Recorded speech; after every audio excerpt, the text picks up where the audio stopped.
এই দুনিয়ায় সবাই রঙিন, শুধুমাত্র এই লোকটাই সাদা, যে কারণে সবাই তাকে নিয়ে মজা করে।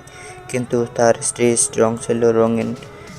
এরপর সে যখন বুঝতে পারে তার স্ত্রী প্রেগনেন্ট, তখন সে আনন্দ ও দুঃখ দুই পায়, কেননা সে চায় না তার বাচ্চা তার মতো সাদা হোক।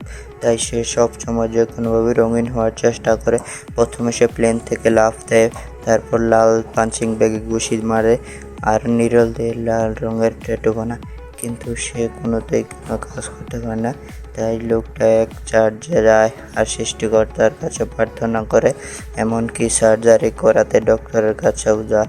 কিন্তু ডাক্তার না করে দিলে লোকটা সুসাইড করতে চলে যায়। ঠিক তখনই তার ফোন আসে, আর সে যখন হসপিটালে যায় দেখে তার বাচ্চাও তার মতনই সাদা হয়েছে, যা দেখে সে উদাস হয়ে তার বাচ্চাকে কোলে নেয়।